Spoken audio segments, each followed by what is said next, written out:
Hi, Estrella. I'm sorry I missed your work when I went through the critique list. Seeing Jessica's critique reminded me, uh-oh, I haven't seen this.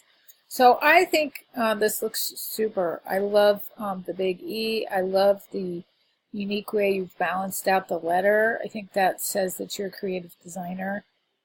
I would, if I got a note from you here, I would think I would continue to communicate with you because it tells me that you found a creative solution to a real boring, ordinary task. So let me take a closer look. Looks nice. It works really well. Usually when people put text next to a giant letter, you kind of read it like, yeah, Estrella. But because of that triangle in there, it sort of lets you know, okay, stop. This is a different shape. I think it works really nicely. Beautiful. Oh, and the orange too. I didn't see that. That'll print really nicely.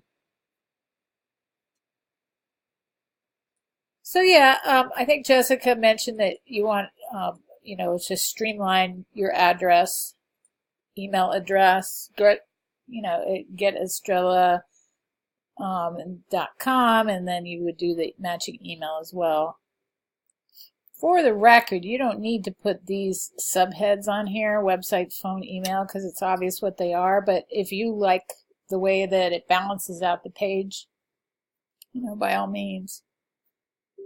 So this is the letter. Is this the letterhead? If this is the envelope, you want to take these off. Maybe put those on the back. But so the post office is pretty strict about what they want on an envelope.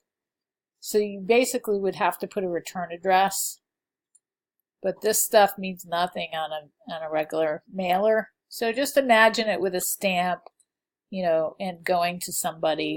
So perhaps for an envelope you would put like a little tight block underneath the E.